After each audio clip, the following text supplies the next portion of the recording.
We ready to rock and roll? All right, let's do this, folks. Okay. Who else if we're expecting anybody else? All right. Good. Hello, everyone. Hello. I'd like to. Oh, wait, today is Thursday, December 8th already. My goodness. 5:01 p.m. And I'd like to call to order the Ad Hoc Technology Committee. Teresa, please call the roll. All right, Ms. Pale Here. and Ms. McCall.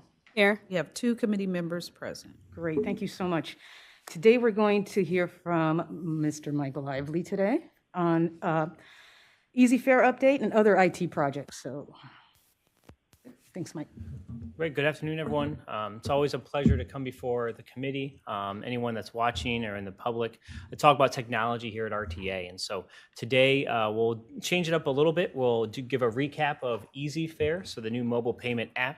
And then we'll talk about some other internal technology that indirectly touches the customer. So it's been our custom at this committee to talk about things that are more customer facing, but we want to talk about some of the things internal that indirectly touch the customer as well. So the first thing on the agenda, we'll talk about the Easy Fare update. The last time we met was in August. We had just gone live in June. Important thing to recap is this goes directly back to our strategic plan as an authority. And so ultimately, one of the big pillars of that was to improve how customers pay. And if you can see in that medium, I know it's a small graphic, but in the medium section there in the time frame was 2023 and 2026. And that's when we were supposed to launch a new fare payment system that would be cloud-based and open infrastructure. So the good news is we are ahead of schedule according to the strategic plan. So we've already launched that in 2022, and essentially we will have the account-based ticketing along with fare capping already in 2023. So we're ahead of schedule according to the strategic plan. Just a recap as of our fare collection vision. So short term, we wanted to replace our current mobile payment app and keep our fare boxes on our vehicles. The majority of our system, we're still about 60% cash. And so people using the fare box, so we wanted to provide them with a new means and a technology to get us towards fare capping while still keeping the current system. So a small investment to get additional benefits out of the system. And then long-term, Raj and his team, along with Josh, who is our director in the finance division, they're evaluating the long-term plan for future fare collection. So more machines out in the garages or out in the district, the public, as well as fare boxes on our vehicles. 3 phases are for this project. So proof of concept, this is when we launched in June of this year. That was the proof of concept to get to a visual validation and install validators on our Healthline vehicles. We are currently in phase 1, which will be the longest phase, and that's installing all of the validators in all of our vehicles. So I'll talk about that a little bit later. And then phase 2, which will start in 2023, is the smart card configuration, account-based ticketing, and ultimately the benefit of fare capping. So just an overview of the project as a whole now. So since June, we have about $2.3 million in total sales. So that's total purchases in the system. Of those, the majority are one trip and all-day passes. So that's important as we look to fare cards and the mobile payment app and tapping for fare capping in the future, is that the majority of passes are not monthly passes or weekly passes, but they are those all-day or one-trip passes. Total so far, we've had just under 150,000 users download and create accounts in EasyFare. And so that's really good news. So some could be more frequent riders and some might be they're going to a ball game infrequent, but about 150,000 people have created an account within EasyFare already. And we're about 60% through our fixed route installation on our vehicles. So the majority of Gillig's new flyers are complete, and so we're anticipating that we'll have the fixed route vehicles complete by the end of the year, and then we'll start on our paratransit vehicles and light rail vehicles at the start of next year. So one thing that I wanted to show, the next two slides show the scans within EasyFare. So when I talk about scans, so when we first launched, it was visual validation, where you would show the customer would show the operator an active QR code, and it would be like a bouncing time to show that it was an active pass, and then the operator would let them on the vehicle. So it was visual validation. As we've been rolling out the validators, now customers are scanning on the validator, which is what we want them to do, because ultimately that's how we're going to track usage for fare capping and account-based ticketing. And so you can see since over the last month, we've seen a steady trend. We're in about the average about 9,000 during the weekday now. So that's really good as we see that increase. And then this was a recent 7-day span. So on the left, you see scans. So that's I'm scanning my pass in the validator, versus activation, where I'm activating it and then potentially showing it to the operator. So about 60% of people are scanning currently. So as we continue to install the validators, that's being adopted more. But the goal is to increase scans, because then that's people get used to the habit of tapping their smart card or their phone to get the benefits of fare capping in the future. So we'll continue to promote this.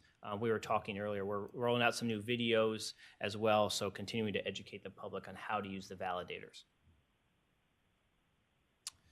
Then a little recap on account-based ticketing, then we'll talk about some fare capping. So account-based ticketing, it's kind of a transformational shift of what we do today. So our riders today actively purchase passes for their specific rides, whether it's a one trip, an all day, a weekly, monthly.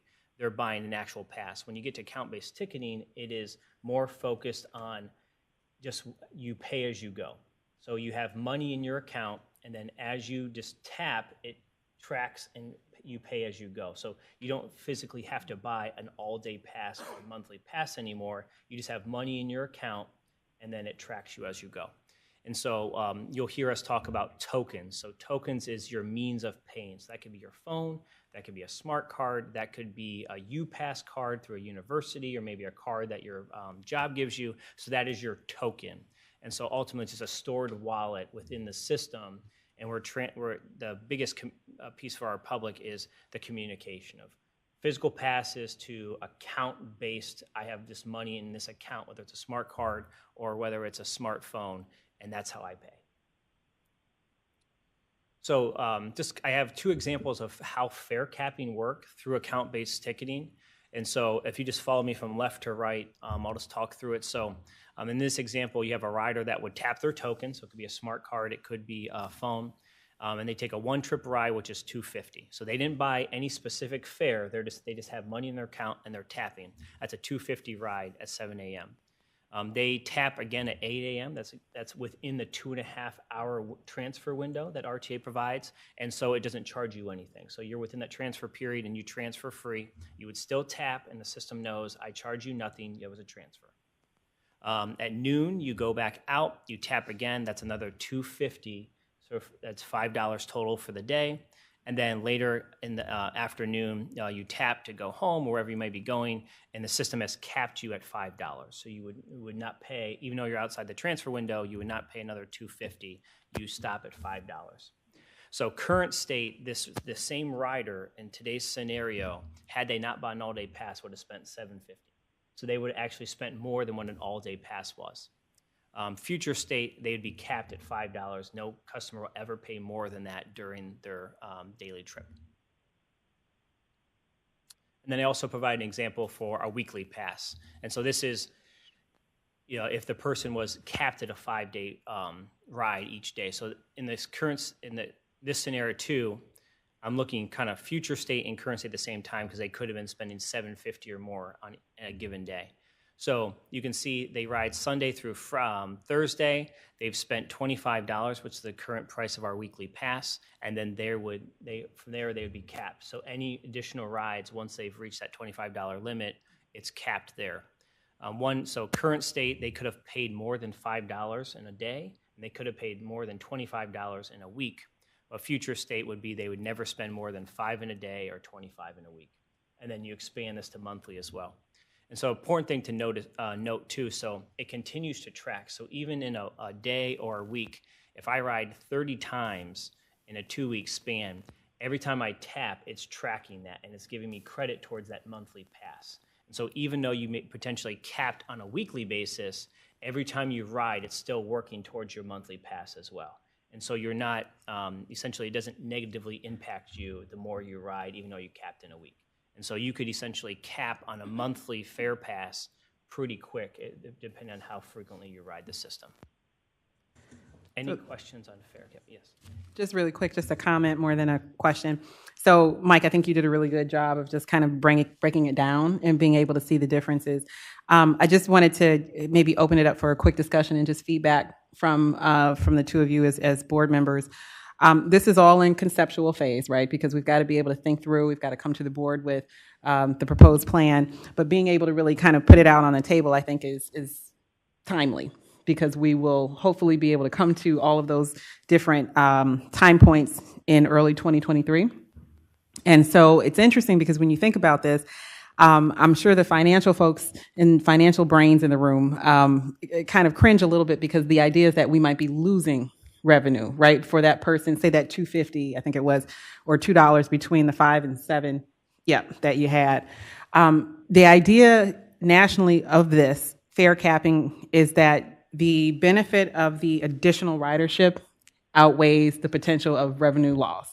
And when you look at how much money we get in, and that's why I'm kind of lasering in on Raj and Kay to be able to help me out with how much we typically rake in for fares at the fare box on an annual basis, and then how much we're looking at in the middle of COVID too, it was essentially slashed in half almost. So when your ridership is down to 50 and 65%, give or take, of what we normally had, and you think about how hard it's going to be on a national level, and Valerie, you know this better than anybody, to bring people back to the fare box, something like this can definitely be even more attractive than just the pure conversation of equity.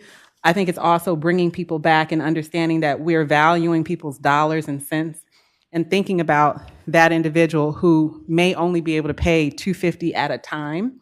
And really, I mean, we're kind of taking advantage of them as an industry and saying, hey, if you're able to shell out $5 at one time, you're okay for the whole day.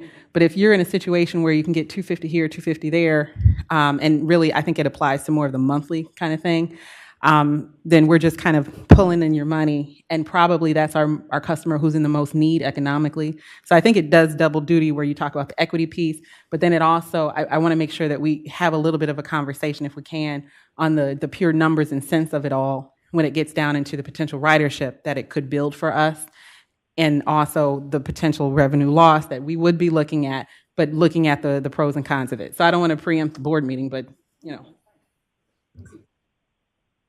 And I was just going to say, I think that bringing that to the board and having those numbers in front of the board and really drilling down on that, I think is going to be important. I think this is going to be a good presentation, so I'd love it when we do schedule it to the board, we don't schedule it when we're stacked, so that, because this is so important. Fare capping is new, and so explaining it to the board versus explaining it to the public are two different things. I like the way you broke this down. It's easy for us to understand. I can also see how, as we were talking earlier before we started, this can be confusing to the writer because we're using like a different terminology, right? We're going fare capping as opposed to bus passes and those kind of things. So I don't know I like the fact, Mike, that you said earlier you were going to take your time and really think about lessons learned from CODA, about how we translate this when we start talking to the public about this, because I can see where it can get confusing. So that little bit of wordplay, I think, is worth spending some time in helping to articulate it. Thanks. And what Dr. McCall is referring to is, Lisa, who is with our vendor, was the manager at CODA when they rolled out fare capping. And when, the same type of thing, they the technology was there, they discussed it internally, they talked about it, and then when they went to roll it out, the launch wasn't as successful as they intended or were hoped for, because the majority of the riders didn't understand fare capping. You have people that are used to buying all day, weekly, monthly passes, and, having their physical fare card that they trust and know works, to all of a sudden telling them, don't buy a fare card, put money in an account, either use a phone or a smart card, and trust the system will work and it's going to calculate and it will give you a discounts. They didn't understand it, and it's a transformational shift. So the technology will work. It's the communication and making sure we get the buy-in from the public that is the most important part of the launch. So just as an interesting story, so when I was at CTA in Chicago, Ventra was coming out. If you've taken CTA in Chicago, that they're used to it now. It's been around for a while. But I was actually part of the instruction department when that came out, and being able to do what you're saying and rolling it out. And you're always going to have some hiccups. It's never going to be 100%. But the lessons learned in that are invaluable. So it does not fall on deaf ears for sure. Because when you're up at 4 and 3 a.m. trying to train your instructors and your operators and then the public, I think you really, it's a do or die situation, right? From a business perspective, that you have to be able to get it right the first time, because re-educating people is tough. So I would say we also look at also the Q&A part of it. So who do you call if you have a problem? Are you calling RTA or are we calling somebody else? That's a major thing I remember coming up from that. So that when you're dealing with an account, no matter how minuscule we from an internal perspective may think that the account-based, pilot would be or product would be, someone who is going potentially unbanked to having what they might view as a credit card, even though it may not be, is hugely intimidating. And so I think being able to educate, to your points, to make sure that we kind of explain that and then include that in different languages too, because Luce, I'm always looking at you for that, is really important too, because being able to have that ability to explain to someone who may not have that child in some instances or that secondary person to translate while they're on the system, and now you've got this electronic thing happening, is going to be really important too. Yep. I was just going to say one more thing, probably not for today, but to think about in the future, and then maybe when you present to the board, we'll also deal with, cybersecurity, for lack of terminology, because people can get spammed all day on the phone and your cards and that kind of stuff. So what mechanisms are we putting in place, and or the vendor? And again, I think that when you come before the board, just, maybe have a slide or two on that to talk about that. If I can, if I could ask Raj or Kay, if you feel like you need to weigh in from a financial perspective, just to make sure that I was on point with the numbers about, what we get in Farebox and all of that. And any update that you may want to share. If it's too early, that's fine. But the POS and the idea of being able to kind of get people from that perspective as well. Thanks, Cindy. I think I just want to say that it is a little bit too early as we are looking at the different variables, et cetera. We talked about the potential revenue loss with the fare capping, et cetera. What we do know that the significant portion of the fare media that is being tracked and purchased, et cetera, is still one trips. And so that there is a possibility. We'll try to see if we can best quantify it when we come to the board to look at what loss, if any, this would result in. But we are still a little ways from that. As we continue to look at how these smart cards will be loaded, what locations would be in play, what vendors, what sales agents, where in the community we're going to be selling and topping these off. So I think a whole lot of work is being done currently, but too early to kind of start talking about the TVMs and CSKs, et cetera, at this point. Will some of that information be available when we do present this to the board? Yes.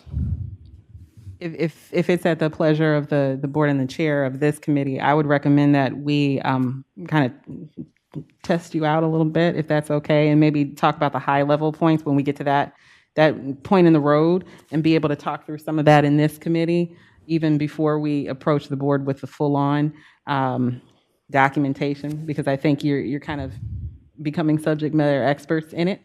And at the very least, we would run that through this committee just for review, so that wherever it's appropriate, if we end up putting it in this committee to the full board or either committee of the whole, you're able to be knowledgeable on it beforehand. And India, I know that Josh Miranda is dialed in and he's on the call. Josh, did you want to add something to what we've just said? So I think you touched just the big points. And I do think we're a little early to share, but we are in the process of ensuring that everybody's at the table in this discussion and that we're looking at the cost to the authority before we contribute capital in any specific direction. So thank you all for your time. I believe, Tony, did you have a comment?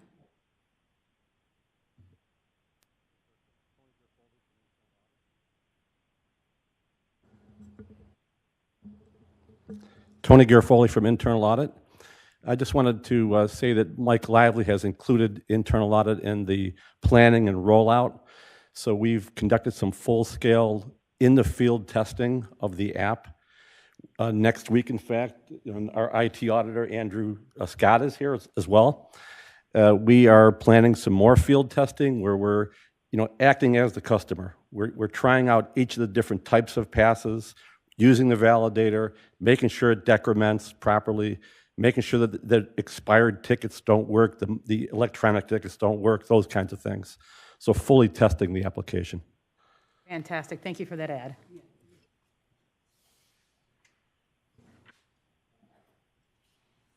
So the last slide, as it relates to Easy Fare, is just kind of an overall project, next steps. And so we talked the RTA CLE app that is discontinuing just here in a couple weeks. And so that's the old app. We've been really communicating to the riders that that is going away. And so for those riders that have that app, it pops up when you open up the app so they know it's going away. We put it on social media. It's an end of the announcements at stations and buses. And so we really communicated that, and the public has heard that. So since August, we've had about 1,500 people activate tickets. So it's a very low percentage of people that are still using that for those tickets that were potentially still out there. As I mentioned, we'll continue the fixed route validation installs through this month, so we can complete that before the end of the year. And then we still have to do light rail and paratransit vehicles. For paratransit, we have multiple different vehicle styles, and so the installation is a little bit different. And then we're in the process, so for those paratransit contractors, we're not going to install equipment on their vehicles. And so we have tablets with software on it that they would have that would validate fare. So when you're calling paratransit for a ride, you don't know if you're getting an RTA vehicle or maybe something from GC, so you don't know what vehicle you're going to get. And just because you don't get an RTA vehicle, you shouldn't be penalized and not be able to use your fare capping. So they will have tablets that they can validate. Similar if you go to a fair or a food truck or something, they would have a mobile device to do it. Red line stations, so we're not installing validators on our red line vehicles because it's proof of payment, there's no fare boxes, and we'll be replacing those vehicles in the near future. So you'll have a validator at the station, so we'll start installing those. And then ultimately, once we complete all of that, then we can really start account-based ticketing, because account-based ticketing doesn't work if not every means of travel for the customer has a validator where they can tap and utilize account-based ticketing for fare capping. We're starting our first meeting with our regional transit partners next Thursday to talk about those transfer rules. So creating that regional system of, I start in Canton, I start in Portage County and Lake, and I'm going to transfer onto RTA. We're going to transfer there. It should be seamless for the customer. We want it to be very user-friendly for the customer, so as they tap, those transfer rules kind of transfer over maybe in that 2.5-hour window. And then ultimately, as Raj mentioned, Josh, a director on the phone, they're going to be the ones driving the future fare collection system, so fare boxes, TVMs, and so that's the ongoing long-term plan. I do have a comment with the RTA CLE. Now, any people that have like a ticket on that application. It's not transferable. You can't transfer it to the new, so you have to use it or lose it type. Correct. Correct? Okay, just want to make sure. Thank you. Yeah, and that, so the vendor that we've used previously, so as of January 1st, they are out of fair payment business. So they're going out of that business until, so, if RTA could transfer them, we would, but that's it. So, December 31st is the last day. So now we're going to talk a little more about internal RTA projects. So usually the custom of this forum has been to talk about, outward-facing technology for the rider, but we don't get a chance to really talk about a lot of internal things that we're doing that benefit the rider. And so earlier this year, the ITS team within the operations division essentially kind of on a temporary basis merged with IT. And so I have the pleasure of kind of talking about everything they're doing. So this is more, a lot of the projects I'm talking about are the IT folks and the team in the back. So Sheila, Chris, Holly, a lot of the things that they do. So I'm just the messenger. They're the ones that do all the work. So the technology in transit, really, this was a strategic plan we put together a couple years ago, where these 4 pillars are the basis of that, or as India would like to say, buckets. So, each one of our projects falls within one of these buckets for our strategic plan. And ultimately, the goal is, as a government agency, if we become more efficient internally through technology and through processes, it allows us to provide a more efficient service to the customer. And so that's a lot of things I'll be discussing today. So here's all the projects we had slotted for 2022 and then going into 2023. You can see about half are complete. I'm not going to cover them all, but I do want to highlight for more of our transit police. So we did our cruiser routers. So we upgraded their routers to FirstNet routers with unlimited data, which we had issues before. We upgraded all of their radios in the cruisers. We finalized the body-worn camera program for all of our officers. And then new this year for the transit ambassadors, we issued them radios and brand new tablets as well. So we developed a software program for them so they could do everything they need to do in the field as they're talking with customers and helping them out. And so that's one thing I'll highlight there. And then about another quarter of these will fall off in the first quarter of next year.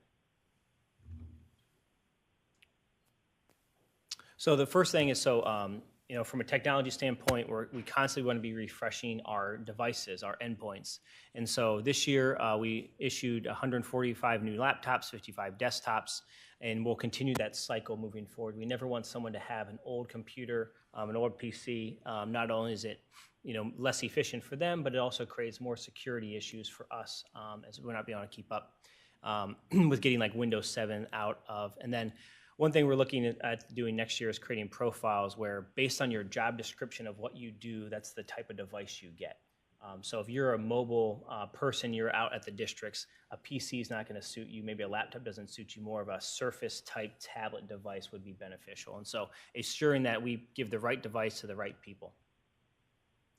A conference room. So pre-COVID, we had a Cisco telecom system that was beneficial, but it's beginning to show its age. And so prior to COVID, a lot of what RTA would do, so we're a big system. We have a lot of facilities. To have one-on-one meetings, everyone would travel downtown for a meeting and then go back to their district. And so, for example, if I'm taking Nick Bigger at Hayden, he would travel to RTA, the main office here, meet for an hour, then travel back. Well, he lost 2 hours in his day away from his team in the garage in the business he's running just to come to a meeting. And so we're outfitting all of our conference rooms, or we call it their owls, or the owl nest and lab. So essentially, everybody can do everything from their home district. They don't have to leave. It's a waste of time and efficiency. And if in the event that something like a COVID-type pandemic would hit again, we are equipped to be remote the best we can. I appreciate that mindset because it's like business as usual, without interruptions with that. So I appreciate that. So this is something new. We'll actually be bringing this to the board sometime early in 2023. So we have a lot of vehicles at RTA that are equipped with laptops. So our transit police have laptops, obviously, for the work they do. Mobile trucks, these are trucks that go out and fix minor issues for buses in the field to keep that bus in service. Electronic repair, same type of thing, fixing TVMs, CSKs, any type of electrical components on the buses, and then service quality, which manages the operators in the field. So, but those computers are docked into the vehicle itself. And so we were looking at this for transit police to update their consoles, and we're going to expand it to all of those that have laptops in their vehicles. So rather than having just a laptop, it's a tough tablet. So it will use the router within the vehicle as well as the cellular SIM within the device, and so they can take it and go out with them. So if you're transit police, you can remove it from the vehicle and go to any type of scene you might need. Service quality is a great example. So service quality today, very paper heavy, so they do a lot of, they would call them block checks, safety checks, where they're going on a corner and they're just writing a bunch of stuff on paper and mailing it downtown usually. So it's very paper heavy. In the event of an accident or an incident of some kind, they have a digital camera they use. So they have to take a digital camera with them, a radio, a clipboard. And so now we essentially give them a tablet to be in their vehicle. That is their camera. They have all the software systems that they would utilize, that they would input that information into. And so essentially they're completely mobile. Everything they need to do is within that tablet in their vehicle. And we get away from paper and become more efficient and ultimately serving the customer. Hey, let me ask you a quick question. For the tablets, for the supervisors, or really any of them, tracking of the vehicles, is that something that So is going to be? yeah, all the vehicles now we can track currently. So we have the ability to track them, and then essentially the tab, we could have a software that would do that, but already without these, we can track all those vehicles. Okay, so something to think about if you haven't already is the ability to track the buses, because I know as a road or a zone supervisor, being able to think about kind of reroutes in special events, and then also to avoid, and we don't have the issue as much in Cleveland because of the population, but bus bunching and being able to kind of move folks around, especially if you have somebody running late for a relief point out in the field and you got to swap a bus out, it can help tremendously to be able to track that vehicle on what street, especially if you want to kind of catch somebody before they come to the end of the line. So that's a great point. I'm glad you brought it up. So when you look at the green dot there, it says Transit Master. That's what India is referring to. That's our system that we use to track all of our buses. So for service quality personnel, a lot of times they get out of their vehicle and they're on a corner and they're watching the buses go by. They lose that laptop and the ability to see those vehicles of where they are. And so with the tablet, they can take it with them and they can still see in real time where those bus locations are. Yeah, I used to catch many a operator on the tablet. It does help. It's tremendous because otherwise you do, to your point, have to do everything manually. You're calling in your radioing to a supervisor in our ICC who can see it and you can't, and you're the one out in the field. You're trying to do everything blindly. So this is huge. I will say that this is, and just take a quick moment, and I know Mike said it's his team, and it is, but it's also Mike being able to kind of spearhead a lot of this. It's also Doc being able to kind of push a lot of this.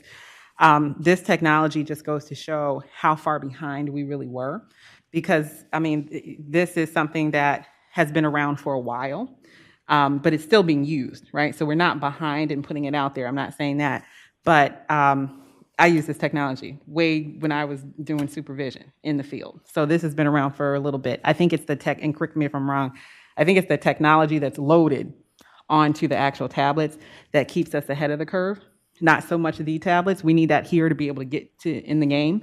But what you can do through Transit Master and Ultramain and all those other systems, I think really makes the difference. And Mike's team and Josh's team and others being able to kind of stay on top of the game, particularly the ITS group, and making sure that we have updated versions of things is something that we just weren't the greatest at before. And it kept us with these systems. A lot of the systems we've had for years, but we might have been working on, and I'm making the numbers up, but let's say, to make the point, version 3 when version 12 is available, right? So that's been the issue that we've had.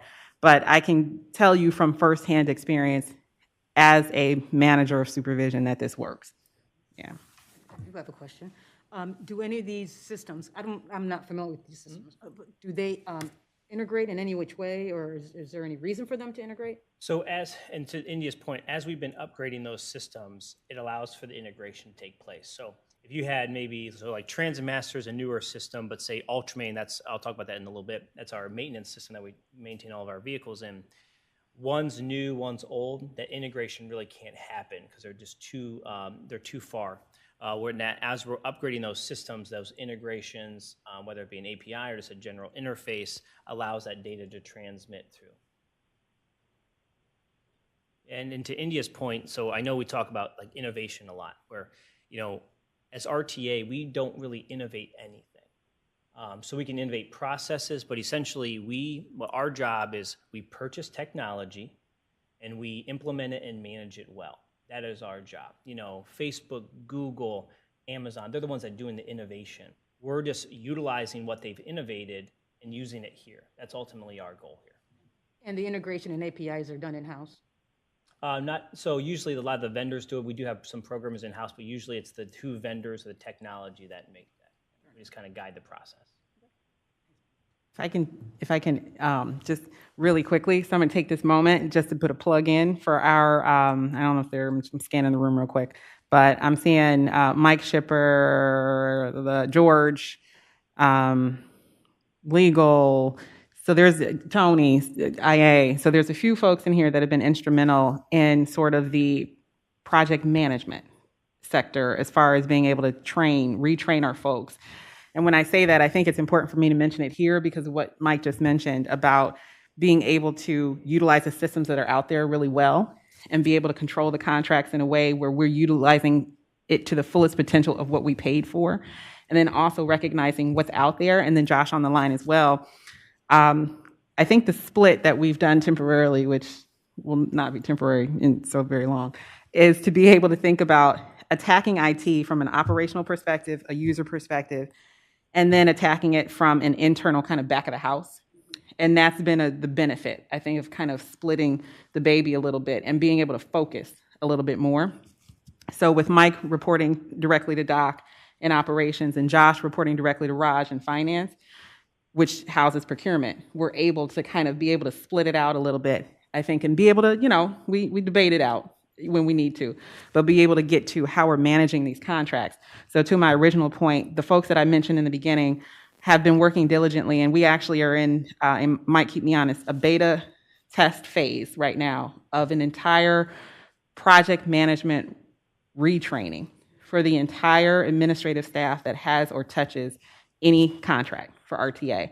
And right now, I want to say you guys are at, 3 days for the test, I think, for the full training, or is that going beyond that scope, Mike? Yeah, right now it's a 3-day training program. We just ran the pilot with about a dozen people at various levels of the organization for input and feedback so that we can kind of bolster the material and pace a little bit. And we're going to roll out the first true training in one of the later weeks in January. Mm-hmm. It'll be focused on DGMs and directors, and then we'll carry that on through some other groups that touch contracts. And the project management training, it has a lot of project management elements, but it also has a lot of elements that are RTA specific, mm-hmm. so that when you're here at RTA, you can have the tools to effectively execute your contracts and manage your projects within the RTA system. Yep. Thank you, Mike. And so that's really, I think, coming from a lot of what we've been looking at and learning from and saying we've got to become better contract managers. And the ones that we have are great, but it can't be far and few between. We've got to be able to push that out so that if you are an RTA employee and you have or you touch a contract, you've already gone through this training to be able to take you through the entire gamut of project management so that we don't end up in a situation where we're paying a vendor for a version that's 12 years old. So.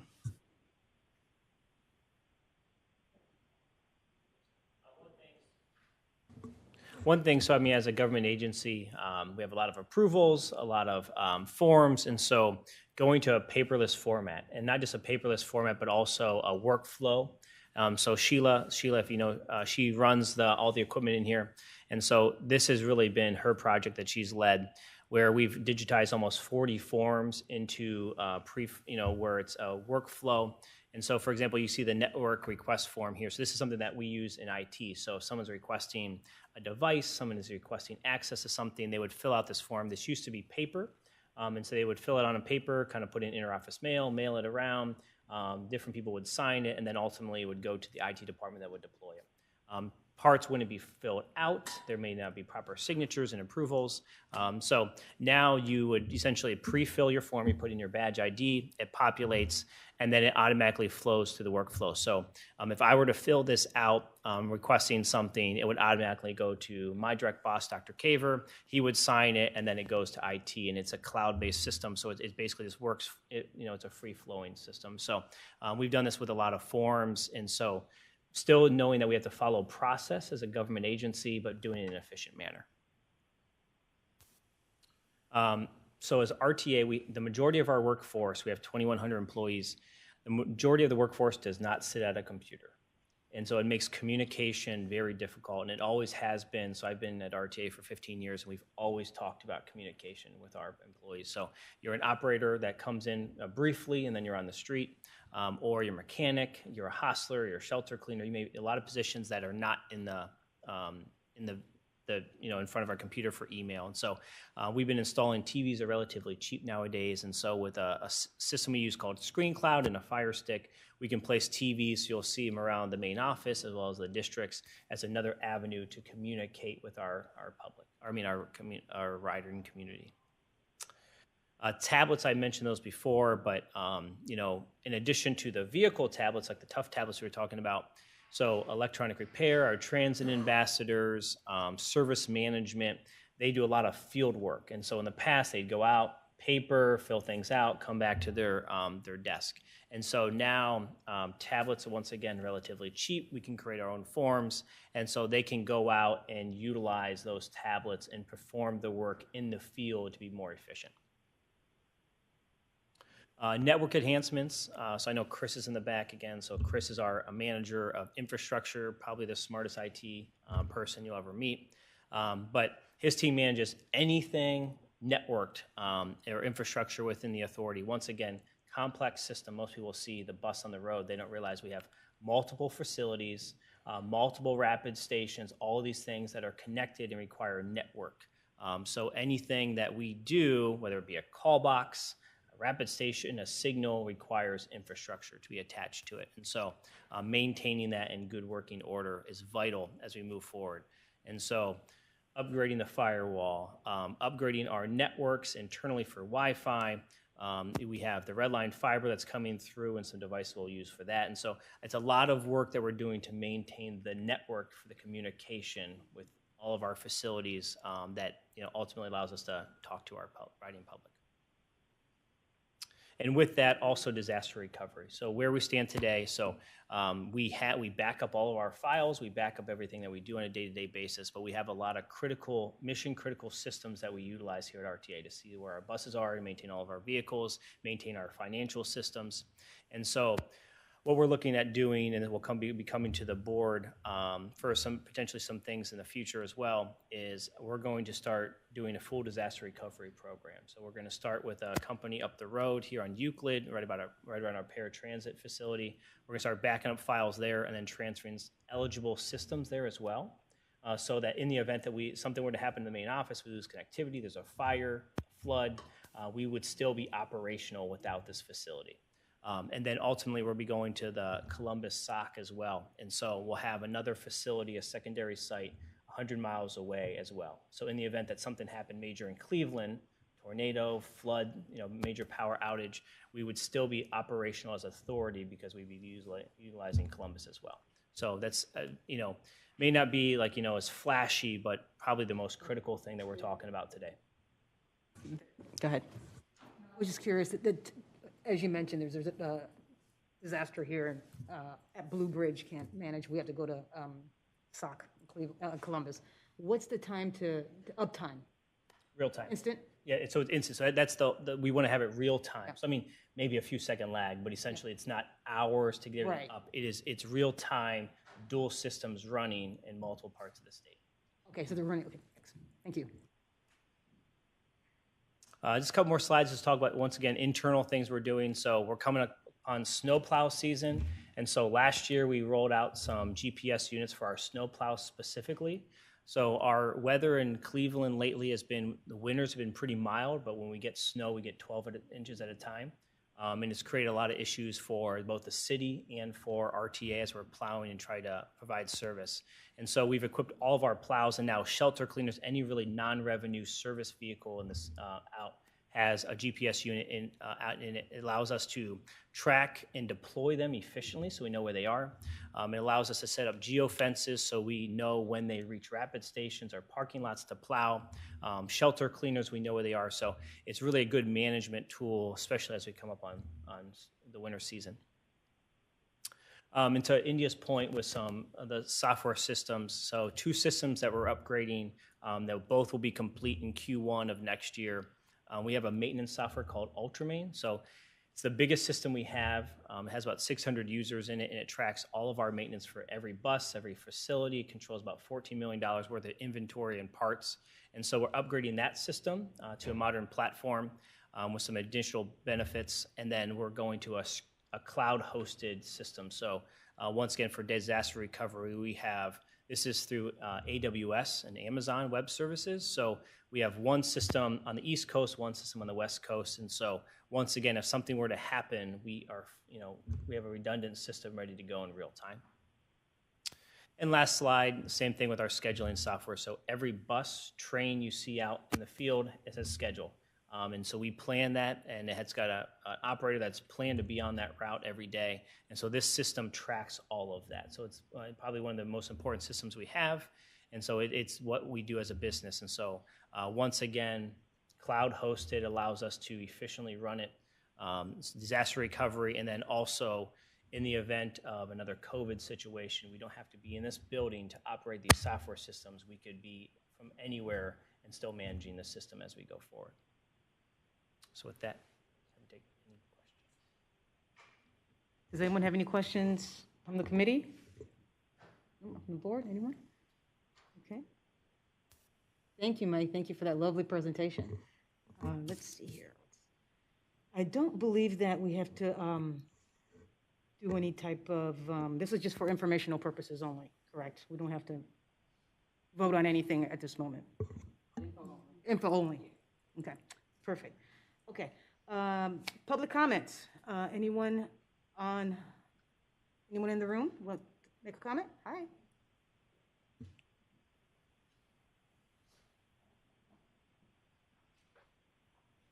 You have 2 minutes, correct? Hey, good evening, everybody. For the holiday season, we have heard lots of good news. Finally, the fare capping is on the way. But it's the same sentiment Ms. Burson, Terry already mentioned. For lots of our riders, they don't really care about technologies, but they do care about their finance.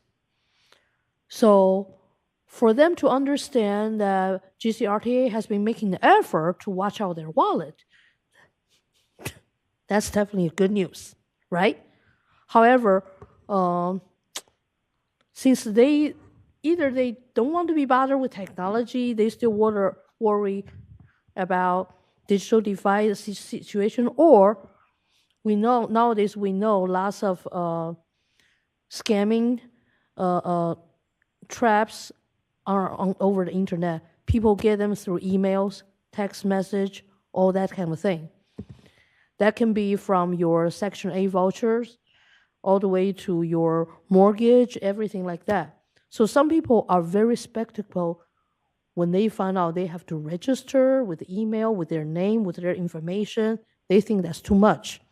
So we do have to figure out a way to help these people to join the family, enjoy the benefits, but we have to make sure they feel safe, secure. So I wish that we can figure out some good issue. Earlier this year, we learned that people do not have to register their card with email. However, if you lose it, you just lose it. Now, the other issue right now is we have to make sure that we do rigid testing. Because it seems like even I have been helping lots of people download apps, this and that. Lots of people are so happy because that does solve their problem of buying not just only GCRTA fares, also other counties. However, sometimes our buses, their Wi-Fi is not really stable. So for the people, if they use out of their own data when they try to, depending on our Wi-Fi on the buses, I have been the one reporting to Joel and you here, but lots of people, they do not know they should do that too. So we have to vigorously checking our buses to make sure all the Wi-Fis are actually working. So if people's smartphone, their service gets interrupted once we are in certain areas, they can access the Wi-Fi in order to finish the validation or anything like that. And the other thing is, some of the vehicle we found out, the validator, the way they are installed, it's not really easy for people carrying lots of bags. So when we purchase new vehicles, we really have to figure out a way to accommodate the new devices, like the validator and our hand sanitizers. Thank you. Thank you very much. Anyone else in the room? Okay. Anyone on the phone? Do not have any callers. No callers? Okay. All right, this is good. All right. So, since we don't have any callers or any other comments, we're going to go ahead and adjourn the meeting. Do I anyone make a motion to adjourn? Sure, so moved. Second, okay. So it's been moved and seconded. 5:50, meeting is adjourned.